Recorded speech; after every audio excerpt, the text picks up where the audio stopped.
Kita nyo, si Koreanang Hilas, idol ko pa naman yan siya kasi, ano ba yung parang, si Awan, Bisaya po, basta mag-Bisaya, support jud ko jud.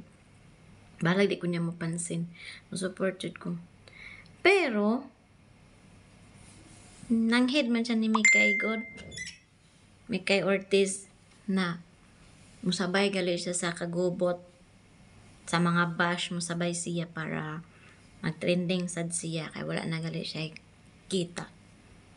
Pira-pirahan lang ang iyang gusto. Nananghead siya, nag-message siya, kay ang problema lang, over the belt naman kay tanan, kaya ang iya alahi man. Dapat ning sabay lang siya basta pangbas, ang iya mangungiingon kay kanang scripted daw tong kang Mikay katong kita mo tong naglakaw siya sa bahang gabit pa siyang anak na makaluluoy kayang now. Scripted man daw to. Nang dito to natandog si Mikay. Okay na to nananghid siya, wala na to siya patuli, wala po siya reply og unsa nga ayaw. Ning okay ra siguro to si Mikay adto na musabay siya basta pang bash. Pero kay ni apel man siya og duot manggod kanang iyaan naman punong gipalabwan nga para siya pud ang mulabaw pa siya kang Mikay ba. Gets nyo guys yung ako ang bot imin. Si Mikay diba nangayo siya og piso-piso ra mo niya gikayo kay syempre dili man na makakuha og kwarta bisan naa pa na siya kwarta karon sa bangko dili man siya kadali og kuha kay ang iyang passbook yang ATM tanan yung mga papel dito gali no napil gali kalunod no yang pitaka yang bag yang mga ATM wala gani unsa niya pagkukwarta mga bugok kid mo no. So mo siya nangay siya tabang gali no kay tabangonon man jud basin gali og pampalit og pagkaon wala siya. O then og ibalik iya ang gold or printa mudagan pa pud siya dito dili dayon ba so unsa di atong reaction in case nga naatay mga kalamidad madato og mapobre di ba moingon gyud ta og help mga itaog tabang. Isod pud magkatawa ka nga salamat sa Ginoo kay gibagyuhan mig apil na apil mi diri kalunupan dili manggod syempre reaksyon na sa tawo nga na naka-experience ana nga panghitabo nga gali niya damha nga mahitabo sa iyang kaugalingon sa iyang pamilya kay siya gali ang sige tabang no sa Davao nagtabang magud siya katuy ang sakyanan nga nalubog karon nga di na magamit nga napuno na sa kanang nalunod ba ito na nahumol ba ito sa tubig sa lapok dili na mapamuslan pero nagamit to niya pag-deliver sa iyang mga tabang dito sa Davao kapila ba yan na siya nagbalik-balik dito sa Davao panghatag og tabang dito. Dahil karon ato siyang questionon nga kanang mangay siya og tabang unsa di una nato isingkit una ay kalamidad maulan masunog magira ba na siya naabay pamilya nga nagka-problema sa inyong balay basta kanang emergency gali guys emergency unsa ato isinggit unsa atong iingon sa naay mo labay sa mga silingan di ba tabangi ko di kay maingon tangan tabangan man nga dato man na guys sa mga kalamidad bitaw wala bayay dato og pobre wala baya gipili ang Ginoo. Depende na lang jud nimo kung devoted ka sige kanang panahon kanang lugar gilunop na niya tanan pero kung dili gyud itugod sa Ginoo nga maapil ka din na o imo balay dili niya apil magtindog gyud na siya di magpabilin gyud ang tindog kay ngano gikuan na siya giprotektahan na siya sa Ginoo. So kay niingon man ta nagabaan na karma si Mikay kanang scripted ra na niya gibuhi pa man siya sa Ginoo. So naapay plano ang Ginoo.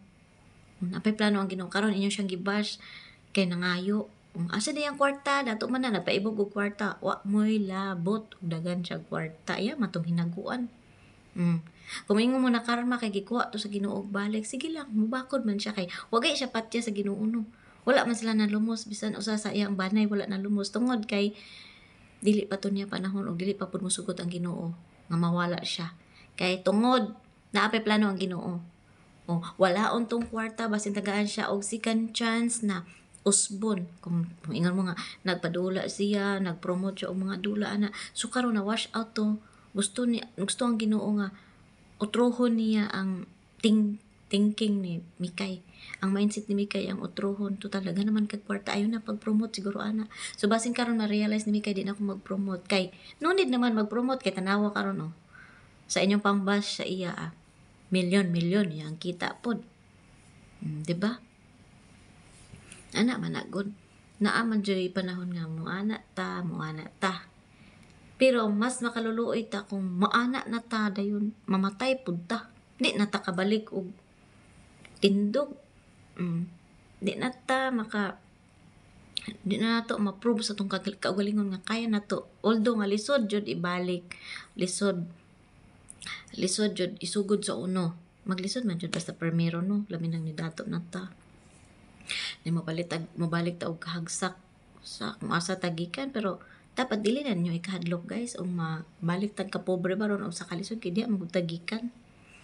Dayon sa ako ang mindset po sa unsa kadato sa tawo no, sa unsa kadaghan silang sakyanan, sa unsa kanindot siyang balay, mura gini akong giingon bisan sa akong mga anak, mura ni akong giingon dili madalang atong bahandi guys, atong madagkong sing mga dagkong bulawan daghang kwarta dili man gud nato madala, pero atong maipamana sa atong mga anak, sa atong pamilya.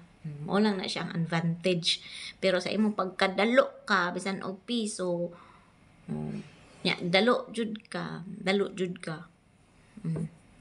Then ayaw ka suko kung nangayo na siya kay dili raman siya nagmin sa imo o wala nagmin si Mikay mismo sa akong kaugalingon, mayon ka nga hindi ko mutabang nimo oy, dili raman gud ikaw para na sa tanan na ay humo kasing-kasing kinsa to nga mga tawo kato manggitabangon, kato manggiloloyon.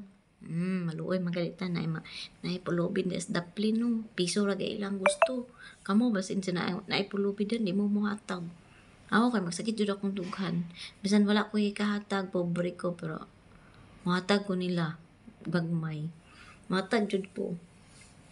Dili lang ko ganan anang chat-chatan ta nga, ma'am, musta naman ma'am, ahati mong gisa, dili ko ganan ana ay. Ang gusto nako kumutabang ta kinasing-kasing na madumduman nato siya, dili bitaw ka na mura na tag gukod-gukuron nga nagpromise beta sa ila pero gukod-gukuron ta, di ba? Kay wa ta kakahibalo na kinahanglan ko na ako'y problema, di ba? Mo lang gina din ako ganahan, pero ako gyud magiluluyon jud kay ko. Kaso lang wala jud ko tagay og chance sa Ginoo nga mo dato. Wala po ko na nga iniya nga madato kung ako lang unta gusto na sakto ako ang income, kung sa akong YouTube nag-continue to siya, kaya nag-action na po tabang-tabang ginagmayan to, kaso lang na nadaot man atong YouTube no, nawala kay atong ads no, tungod atong COVID time. So kana si Mikay karon guys, ngayon sige og bash, kaya ra jud niya makuha niya ang 3 million, makapalit pa po na siya og sakyanan, pwede pa siya makapagama og balay bag-o, diba? Mapalit niya yung gusto na po. O, kaya nyo man sige bas. Kani si Koreana, pika, to na kay income. Dapat ikaw ang i-bash. Magpasalamat gani ka no, kay wala ka. Badlungan ni Mikay nga ayaw. Kay parihara ta Bisaya, baya. Mag-anaay day mo, mga puro Bisaya, puro monsikat, pero gusto na ay mo lusot din hi. O, ningon siya nga, para lang mo up ang imo ang earnings. Masabay ka, okay. Pero ayaw sobra nga moingon ka og scripted ba, kay dako na natong pasalamat nga gitugutan ta ni Mikay na mukapil-apil dito sa bus, di masuko si Mikay nga, kay ikaw kilay man ka ningon man ka og scripted aniya ang pagpangayo dito sa iyang picture dito, scripted ka mo to nasuko si Mikay, di ba? Mana lesson learn, dili ta mambintahuso. Human naman ka nahayahay Koreana. Nga nagikay balay tungod ani imong vlog, imong reels. Daghan naman sad kag kwarta. Amaw man gud ang tao dili gid kontento. Dili kontento kung sinaan nila. Kung nakadawat siya og 1 million karon, gusto niya sunod adlaw mahimo ng 2 million. Pasalamat gud kung sinadawat gud. Kami gay dring OFW sa Middle East kay 20 ra gay kapin na mo ang income. 20 ra gay kapin na mo ang sweldo. Pero happy me kay kanang kinasing-kasing o gikan na sa mong singot. Kamo natin narabahoan diri og ayo. Diba? So ana na lang, pasalamat na lang ta sa Ginoo yung mga piskay ta. Ana ra gyud. Pare-pareho tang Bisaya, ayaw na. Magpasalamat ta unsay grasya nga atong nadawat karong panahon na. Diba?